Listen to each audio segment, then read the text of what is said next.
حضرت ام سلمہ کہتی ہیں کہ اللہ کے رسول، اس نے آپ کی تینوں بار آواز سن لی لیکن پھر بھی نہیں آئی۔ آپ نے کہا ام سلمہ اب تم خاموش ہو جاؤ۔ آئے لونڈی، کیا تو نے میری آواز سنی تھی؟ اس نے کہا جی۔ دوسری بھی آواز سنی تھی؟ کہا جی۔ تیسری بھی سنی تھی؟ کہا جی۔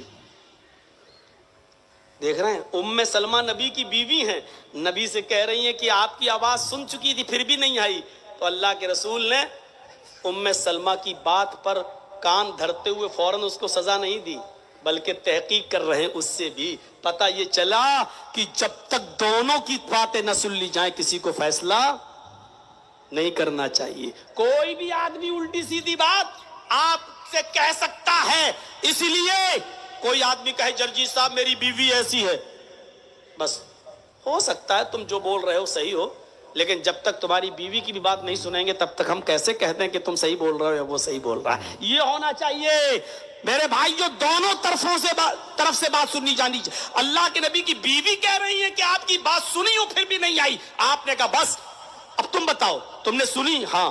دوسری بھی سنی؟ ہاں۔ تیسری بار بھی سنا؟ ہاں۔ پھر کیوں نہیں آئی؟ کہا بس ویسے ہی نہیں آئی۔ آپ نے مسواک نکالی، مسواک سمجھتے ہیں نا، یہ کان میں رکھی رہتی تھی اللہ کے رسول کے، اس زمانے میں پاکٹ واکٹ نہیں ہوتی تھی نا، کپڑا پہنا مسواک کیا، مسواک کان میں لگ لی، نماز پڑھنا شروع کر دیا۔ مسواک ہر وقت کان میں لگی رہتی تھی، جب بھی نماز کا ٹائم ہوا مسواک نکالی، مسواک کرنا شروع کر دیا اور پھر مسواک کو کان میں لگایا اور نماز پڑھنا شروع کر دیا۔ تو میرے بھائیوں یہ مسواک کان میں لگی رہتی تھی، اللہ کے نبی صلی اللہ علیہ وسلم نے وہ مسواک کان سے نکالی، اس لڑکی کو، اس لونڈی کو قریب کیا اور ایسے کر کے، ایسے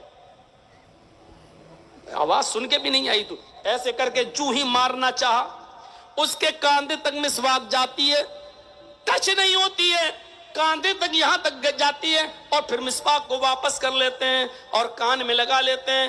جاؤ آئندہ خیال رکھنا، یعنی مار رہے تھے، مارا نہیں۔ ام سلمہ نے کہا اللہ کے نبی ایک دو بار اس کو سزا دے دینا چاہیے ورنہ وہ سر پہ چڑھ جائے گی، آپ کی ڈھیل کی وجہ سے یہ سر پہ چڑھ چکی ہے، آپ نے مسواک نکال ہی لی تھی تو مارا کیوں نہیں؟ اس کو مار دینا چاہیے تھا۔ مسواک سے کتنی چوٹ لگتی، کتنی لگتی؟ یہاں تو ڈنڈوں سے پیٹا جاتا ہے، باندھ کے پیٹا جاتا ہے، مسواک سے کتنی لگے گی؟ یہاں تو گولیوں سے بھون دیا جاتا ہے۔ اب بار بار کسی گاؤں کا نام نہیں لوں گا،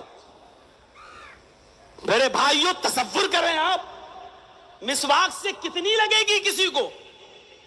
مارنا چاہا لیکن واپس کر لیا۔ حضرت ام سلمہ کہتی ہیں جب اٹھائی لی تھی مسواک تو مار ہی دیتے، دو چار بار سزا دیں گے تو اپنے آپ سنبھل جائے گی، اور آپ غلطی پر تو ہی تو مار رہے تھے، بے قصور تو نہیں مار رہے تھے۔ آپ نے جو جواب دیا وہی روح ہے، وہی جان ہے عبادت کی۔ نبی اکرم نے جواب دیا عائشہ میں اس کو مارنے ہی کے لیے ام سلمہ میں نے مسواک نکالی اور مارنے ہی کے لیے نکالی، اور مارنا بھی چاہ رہا تھا، لیکن ہاتھ جیسی اس کی طرف بڑھا میرے ذہن میں یہ خیال آیا اے محمد ابن عبداللہ کہیں تیری دی ہوئی سزا اس مسواک سے اتنی زیادہ نہ ہو جائے کہ اس کی غلطی سے زیادہ بڑھ جائے، یعنی تمہارا یہ مارنا اس کی غلطی سے زیادہ نہ ہو جائے، اس نے اتنی بڑی غلطی نہ کی ہو جتنی بڑی آپ اس کو سزا دے رہے ہیں۔ اگر آج اس کی غلطی سے زیادہ سزا ہو گئی تو کل قیامت کے دن آپ کیا جواب دیں گے؟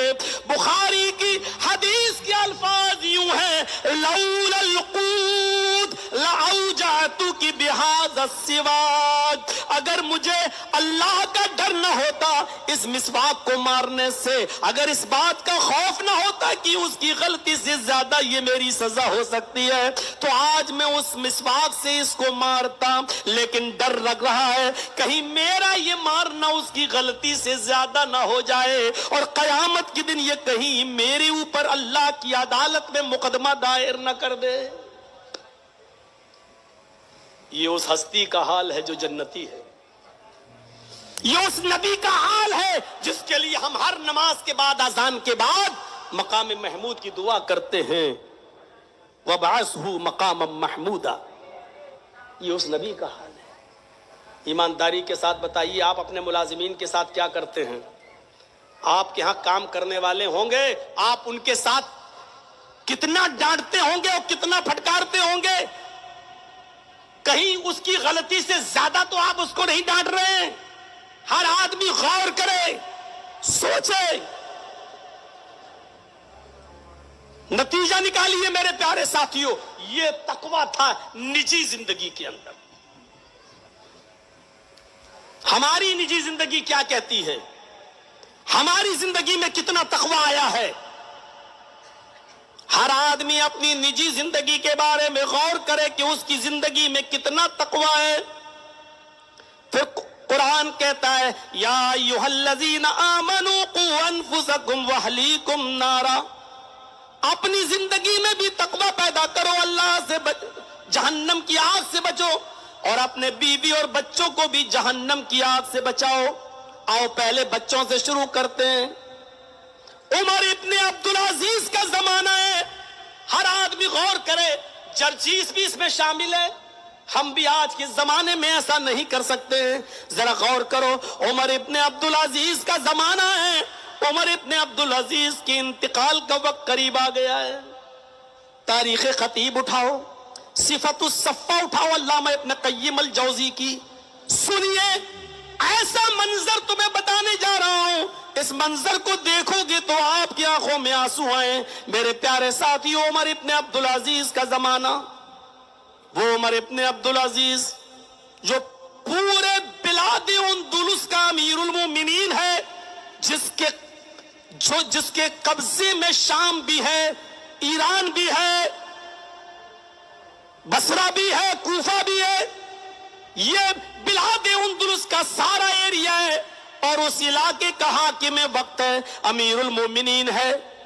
اتنا بڑا حاکم وقت، لیکن جب اس کے انتقال کا وقت آتا ہے تو جو لوگ ان کو دیکھنے آتے ہیں تیمارداری کے لیے، عیادت کے لیے، ایک نے کہا امیر المومنین آپ نے اپنی اولاد کو کچھ نہیں دیا، آپ نے سب کچھ صدقہ کر دیا، خیرات کر دیا، آپ نے اپنی اولاد کے لیے کیا چھوڑا ہے؟ کچھ نہیں چھوڑا. انہوں نے کہا میں نے اپنی اولاد کے لیے بہت کچھ چھوڑ دیا ہے. کہا کیا ہے؟ ہمیں تو کچھ نظر نہیں آتا. فرمایا میرے انتقال کے بعد تم سب کو پتا چل جائے گا میں نے اپنی اولاد کے لیے کیا چھوڑا. پھر انہوں نے اپنے سارے بچوں کو بلایا، مرنے والے ہیں، انتقال ہونے والا ہے، اپنے سارے بچوں کو بلایا. جانتے ہو ان کے سارے بچوں کی تعداد گنی گئی تو 14 تھے، صرف لڑکے ہی لڑکے. عمر ابن عبدالعزیز کی 14 اولاد تھی، 14 بچے تھے. 14 بچے ان کے پاس بیٹھے ہوئے ہیں، کوئی بچہ بھی بالغ نہیں ہے. بالغ ہمارے ہاں تو عمر کے حساب سے بالغ پہچانا جاتا ہے نا، 18 سال کا ہو تب بالغ مانا جاتا ہے. اسلام میں بلوغت کی عمر 18 سال نہیں ہے.